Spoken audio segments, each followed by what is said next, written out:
Hello, everyone, and welcome back to another episode of InvestTall, the podcast where tall newlyweds discuss all of life's investments. I'm Sitori.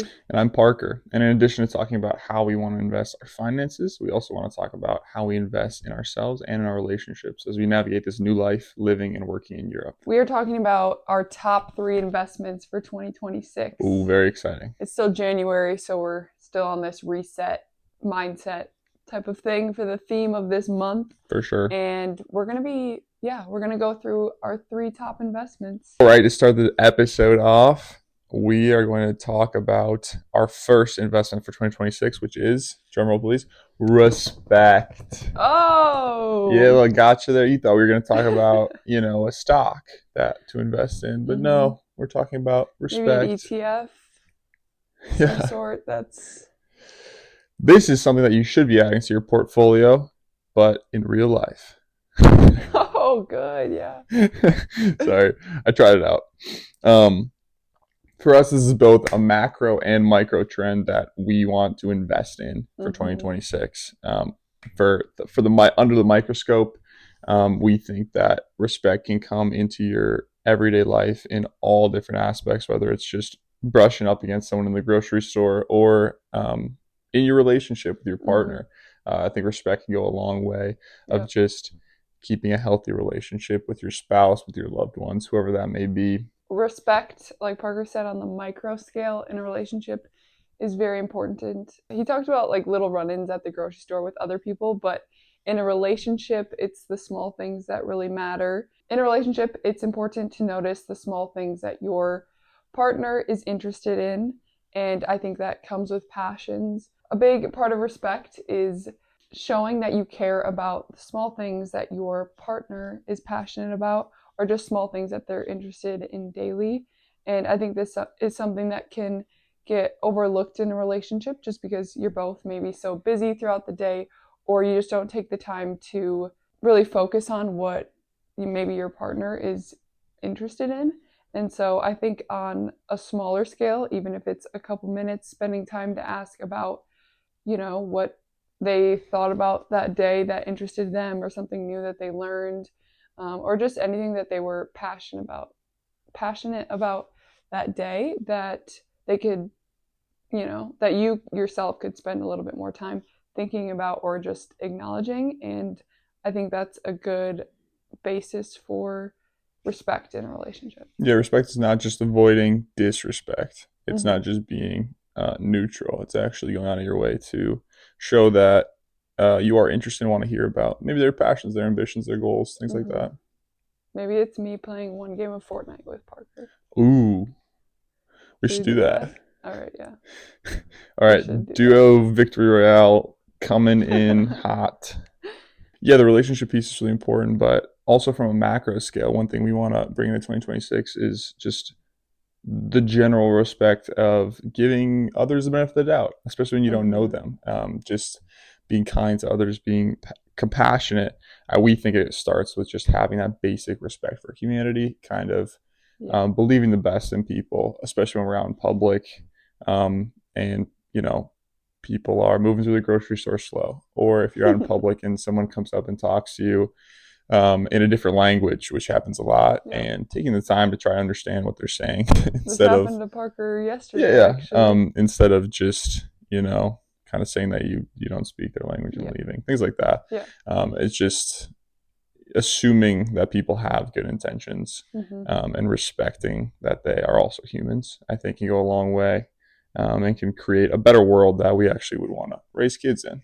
Yeah. One thing I want to add about respect is I think asking people questions, like just in a relationship, if I ask a question about what you're passionate about that day, like you can be passionate about different things throughout the day, but I think in general, on the macro scale, just asking people questions and wanting to hear more about what they care about, what they think about. Listening as a skill. Yes, like that is one of the biggest forms of respect I think you can give people, and they like to feel heard. Yeah, I agree. All right, number two out of three for our investments for 2026. Invest in AI. Whoa. Now, okay, I know you're thinking.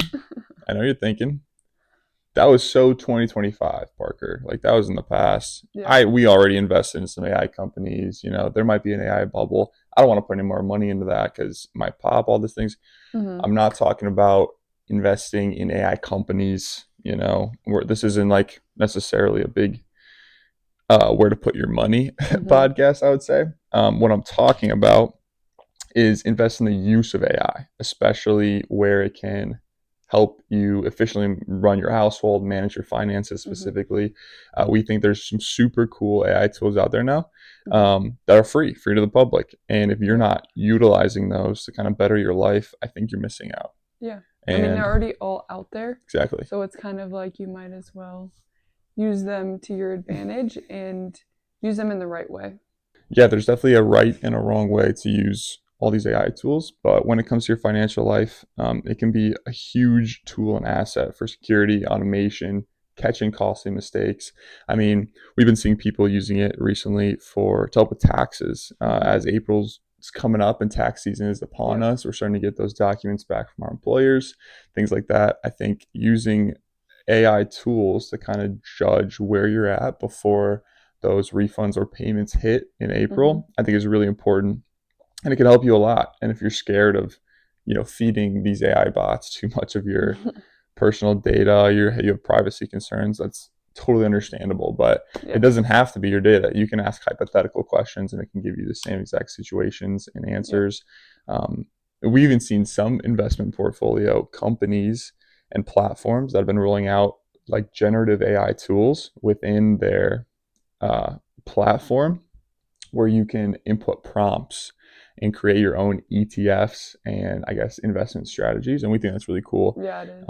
For example, you can put into the prompt like, give me all public companies where the CEO is female, something like that. It'll give you a big thing. You can make it into an ETF of just companies with female CEOs, if that's what you want to invest in 2026. That'd be really and you cool. can put money into this. Yeah. And some companies are doing that. More companies are rolling out generative AI tools on their investment platforms, which I think is game changing. And it'll allow just, the retail investor to kind of create their own ETFs and own sectors that they want to invest in. You can put metrics and analytics into this thing and I don't know, it's interesting. Satori and I have not played around with it, but selective with where you invest your money too. Yeah, what is one that you would create if you could?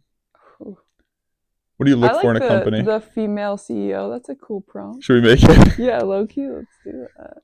Straight female CEOs. Yeah. I wonder what percent of public companies out there have female CEOs. Only 9%. Wow. In the Fortune 500, only 9% of CEOs are women. Let's get that numbers up. Satori, we need you to be a CEO of a Fortune 500 company. Okay, perfect. We need to start swinging this thing. I wonder how detailed you can get with these prompts. Yeah, I think from what I've heard, pretty detailed. I think it's cool. I mean, I'm guessing you can, but that's a really cool tool. So yeah, if you want to upgrade your financial situation, use the tools at your disposal. ChatGPT is free. You can use it. Copilot is free. Gemini is free. Whichever one you trust the most, which may be none. And then if that's the case, do it yourself. Yeah, you can do your own research, really. Use our budget template. Yeah. Exactly. Okay, the third and final most important investment for us for 2026 is our faith. Yeah, exactly. In 2026, we really want to lean into that faith-based mindset and just all those principles that we grew up with and learned coming from Christian families and Christian households.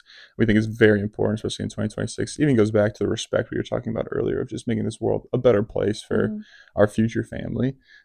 We think it all starts with, giving glory to God and gratitude where it is deserved and warranted, and just keep our pulse on the Bible, the teachings in there, church, all that good stuff. Yeah. And Parker and I had a good amount of conversations about bringing up religion in a podcast.